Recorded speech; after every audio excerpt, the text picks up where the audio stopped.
Hello, നമ്മുടെ പുതിയൊരു വീഡിയോയിലേക്ക് എല്ലാവർക്കും സ്വാഗതം.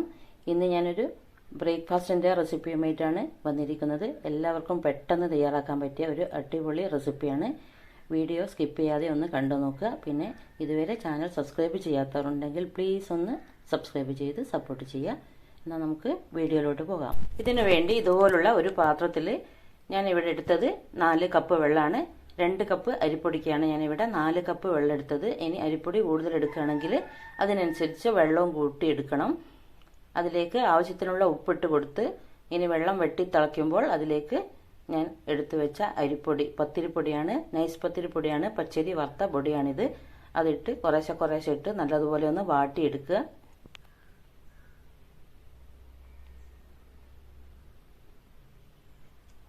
നമ്മൾ നൈസ് പത്തിരിയൊക്കെ ഉണ്ടാക്കുന്ന അതുപോലെ തന്നെയാണ് ഇത് വാട്ടേണ്ടതും കുഴക്കേണ്ടതും.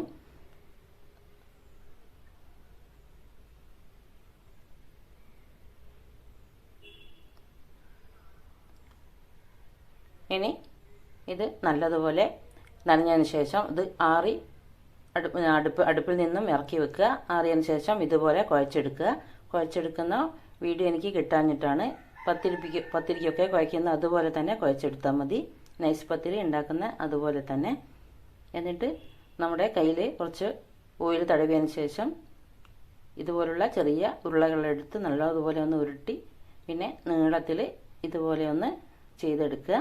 എല്ലാ അരിപ്പൊടിയും എല്ലാ മാവും ഇതുപോലെ ചെയ്തെടുക്കുക.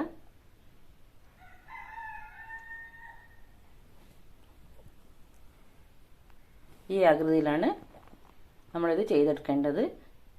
പെട്ടെന്ന് കഴിയുന്ന ഒരു പരിപാടിയാണിത്. ബ്രേക്ക്ഫാസ്റ്റിനൊക്കെ നമുക്ക് മടിയുള്ള ദിവസമൊക്കെ പെട്ടെന്ന് ഉണ്ടാക്കിയെടുക്കാൻ പറ്റിയ ഒരു ബ്രേക്ക്ഫാസ്റ്റ് റെസിപ്പിയാണ്. ഇനി ഡിന്നറായിട്ടും നമുക്ക് ഇത് ചെയ്തെടുക്കാം. അല്ലെങ്കിൽ ഒരു 4 മണിക്കൊക്കെ ഒരു ചായക്കടിയൊക്കെ വേണമെങ്കിലും ഇതുപോലെ ഉണ്ടാക്കിയെടുത്ത് കുട്ടികൾക്കൊക്കെ കൊടുക്കാൻ പറ്റും.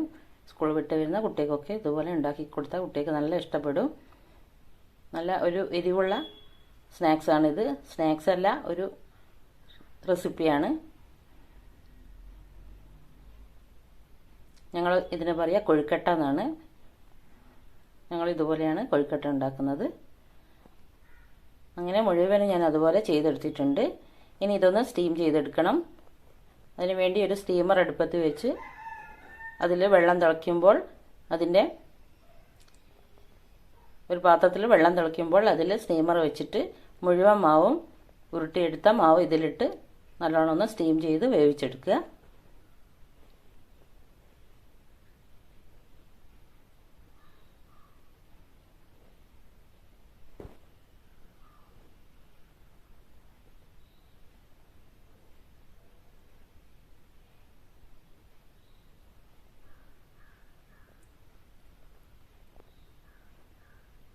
ഇനി നമുക്ക് കറികളൊക്കെ കൂട്ടി കഴിക്കണമെങ്കിൽ അതുപോലെയും ചെയ്യാം. ഞാനിതിൽ മറ്റൊരു രൂപത്തിലാണ് ചെയ്യുന്നത്. ഇത് സ്റ്റീം ചെയ്തെടുത്തതിന് ശേഷം കറി കൂട്ടി കഴിക്കണമെങ്കിൽ കറി കൂട്ടി കഴിക്കുകയും ചെയ്യാം. ഞാനിത് ചമ്മന്തി പൊടിച്ച് അതിട്ട് വറവിട്ടിട്ടാണ് എടുക്കുന്നത്. ഇതുപോലെയാണ് ഞങ്ങൾ സാധാരണ ചെയ്യാറ്.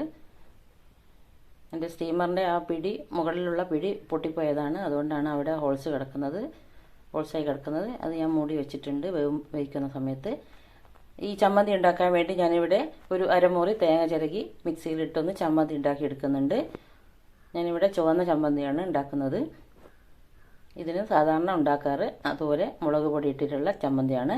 അതിനുവേണ്ടി ഞാനിവിടെ ഒരു 1/4 ടീസ്പൂൺ മുളക് പൊടി, നല്ല എരിവുള്ള മുളക് പൊടി തന്നെയാണ്, അതിട്ടിട്ട് ചെറിയുള്ളിയും ഇറന്നിട്ട് അതിലേക്ക് ഞാനൊരു ചമ്മന്തി ഉണ്ടാക്കിയെടുക്കുന്നുണ്ട്.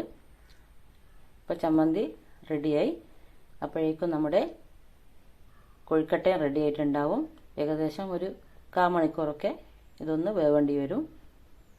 പൊട്ടിപ്പോയത് കൊണ്ടാണ് ഞാൻ ഇതുപോലെ ഒരു കത്തിയൊക്കെ വെച്ച് മൂടി തുറന്നെടുക്കുന്നത്. മുകളിലുള്ള ആ പിടി പൊട്ടിപ്പോയതാണ്. അപ്പോൾ കറക്റ്റ് 1/4 മണിക്കൂർ കൊണ്ട് ഇത് വെന്ത് വന്നിട്ടുണ്ട്. ഇനി ഇത് ഇറക്കി വെച്ച് ചൂട് തണയാൻ വേണ്ടിയിട്ട് വെക്കണം. ഇപ്പം ചൂട് തണിഞ്ഞിട്ടുണ്ട്. ഇനി ഞാനിത് ഇതുപോലെ ചെറിയ പീസാക്കി കട്ട് ചെയ്തിടുന്നുണ്ട്. ഇങ്ങനെയാണ് സാധാരണ ഉണ്ടാക്കാറ്. ഇതുപോലെ ചെറിയ പീസാക്കി ഇടുക. ഇനി ഇതുപോലെ തന്നെ നമുക്ക് കറിയൊക്കെ കൂട്ടി വേണമെങ്കിൽ കഴിക്കാം. പക്ഷെ ഇതിനേക്കാൾ ടേസ്റ്റ് ഉണ്ടാവുക ഇതൊന്ന് വറവിടുമ്പോഴാണ്.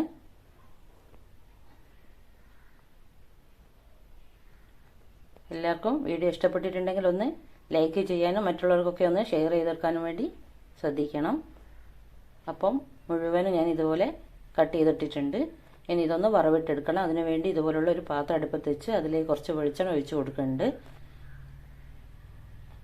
അത് ചൂടായതിന് ശേഷം അതിലേക്ക് കുറച്ച് കടുക് ഇട്ട് കൊടുക്കുക. കടുക് പൊട്ടിയതിന് ശേഷം അതിലേക്ക് കുറച്ച് കരിവേപ്പില ഇട്ട് കൊടുക്കുക. അതിനുശേഷം അതിലേക്ക് കുറച്ച് നേരത്തെ നമ്മൾ പൊടിച്ച് വെച്ച ചമ്മന്തി ഇട്ട് നല്ലതുപോലെ ഒന്ന് വഴറ്റിയെടുക്കുക.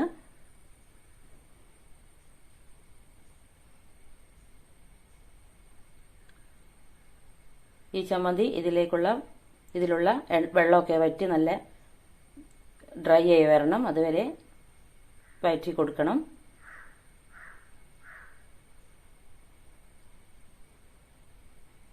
ഇനി നമ്മൾ നേരത്തെ കട്ട് ചെയ്ത് വെച്ച കൊഴുക്കട്ട പീസ് ഇട്ട് കൊടുക്കുക.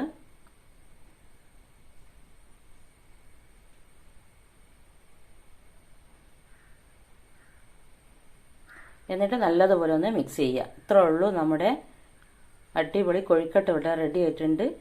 എല്ലാവരും ഒന്ന് ട്രൈ ചെയ്ത് നോക്കുക. എല്ലാവർക്കും ഇഷ്ടപ്പെടുന്ന ഒരു റെസിപ്പിയാണിത്.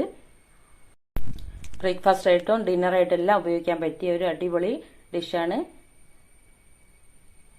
എല്ലാവരും ഒന്ന് ട്രൈ ചെയ്ത് നോക്കുക.